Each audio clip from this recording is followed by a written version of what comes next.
Hi friends, Pawan Kalyan చాలామంది హీరోయిన్లతో నటించారు. వీరిలో చాలామంది ఫేట్ అవుట్ అయ్యారు. అయితే మరికొందరు అసలు అడ్రస్ కూడా లేకుండా పోయారు. అయితే పవన్ కళ్యాణ్తో సౌందర్య ఓ సినిమా చేయాల్సి ఉందట. వీరు కాంబోలో సినిమా ఓకే అనుకున్నారు కూడా. అయితే పవన్ కళ్యాణ్ నో చెప్పడంతో ఈ సినిమాలో హీరోయిన్ మారిపోయిందట. అయితే పవన్ కళ్యాణ్ సౌందర్యని ఎందుకు నో చెప్పాడో మనం ఈ వీడియోలో చూద్దాం. టాలీవుడ్ స్టార్ హీరో అయిన AP deputy CM Pawan Kalyan గారు ప్రస్తుతం రాజకీయాల్లో బిజీగా ఉన్నారు. అయితే ఆయన మంత్రిగా తన విధులను నిర్వహిస్తూ ప్రజల కష్టాలను తీరుస్తూ తనదైన శైలిలో ఉప ముఖ్యమంత్రిగా ముందుకు వెళ్తున్నారు పవన్ కళ్యాణ్ గారు. అక్కడమ్మ ఇక్కడబ్బాయి అనే సినిమాతో టాలీవుడ్ ఇండస్ట్రీలో అడుగుపెట్టిన పవన్ కళ్యాణ్ హిట్టు ఫ్లాపులతో సంబంధం లేకుండా పవన్ కళ్యాణ్ అభిమానులను సొంతం చేసుకున్నాడు.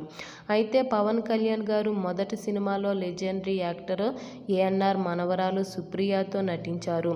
ఆ తర్వాత రాశి, రేణుదేశాయ్, దేవయాని, అమిషా పటేల్, కాజల్, సమంత, శృతి హాసన్, తమన్నా, కీర్తి సురేష్ వంటి అనేక మంది హీరోయిన్లతో నటించడం జరిగింది.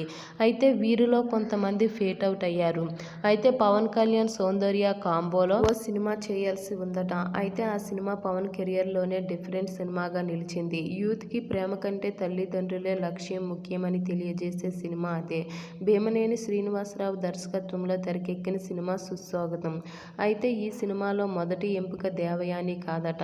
ముందుగా దర్శకుడు సౌందర్యని అనుకున్నాడట. కానీ అయితే అప్పటికే సౌందర్య స్టార్ హీరోయిన్గా స్టేటస్ తెచ్చుకుంది. అయితే పవన్ కళ్యాణ్ మాత్రం అప్పుడప్పుడే హీరోగా కెరియర్ని స్టార్ట్ చేశాడు. అయితే ఇంకా చెప్పాలంటే పవన్ కళ్యాణ్ అప్పటికి తన మూడో సినిమాను మాత్రమే చేస్తున్నాడట. అయితే ఈ సినిమాలో అప్పట్లో పెద్ద హిట్ అయింది. దీంతో పవన్ కళ్యాణ్ కెరియర్కి ఓ బూస్టర్గా నిలిచింది. ఆ తర్వాత ఈ సినిమా తర్వాత పవన్ వరుసగా హిట్స్ అందుకుని తిరుగులేని స్టార్డమ్ని సొంతం చేసుకున్నాడు పవన్ కళ్యాణ్. అయితే ఈ సినిమాలో హీరో హీరోయిన్లు ఎక్కువగా కలిసి ఉండరు.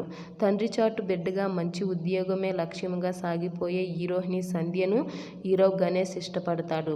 ఈ క్రమంలోనే తండ్రిని కడసారి కూడా చూసుకోలేకపోతాడు. అప్పుడు ప్రేమ కంటే జీవితం ఇంకా గొప్పదని తనని తాను మార్చుకొని ఓ లక్ష్యం సాధించే దిశగా అడుగులు వేస్తాడు. ఈ సినిమాలోని హీరో ప్రేమ కోసం పడే తపన, చివరికి రిలీజ్ అయిన తీరు అప్పట్లో యువతని బాగా ఆకట్టుకుంది. అయితే ఇంకా చెప్పాలంటే హీరోలో తమను తాము యూత్ చూసుకుంది అని చెప్పడంలో అతిశయోక్తి లేదు. అటువంటి గణేష్ పాత్రలో పవన్ తనదైన శైలిలో నటించి ఆడియన్స్ని మెప్పించాడు పవన్ కళ్యాణ్. ఇక సంధ్యగా సౌందర్యన్ అంటే పవన్కి జోడీగా సౌందర్య అయితే బాగా సెట్ అవుతుందని దర్శకుడు అనుకున్నారట. అయితే అప్పుడప్పుడే హీరోగా ఎదుగుతున్న పవన్ హీరోయిన్గా సౌందర్య వద్దని చెప్పడంతో చేసేదేమీ లేక ఆ ప్లేస్లో అప్పుడప్పుడే తెలుగు సినిమాల్లో పేరు తెచ్చుకుంటున్న దేవయానిని తీసుకొచ్చారు. ఇలా దేవయాని పవన్ కాంబోలో ఈ సినిమా తెరకెక్కింది. పవన్ డామినేషన్ పనిచేసి బాక్స్ ఆఫీస్ వద్ద పెద్ద హిట్గా నిలిచింది. అయితే అలా ఒక మంచి కాంబినేషన్ మిస్ అయ్యాం.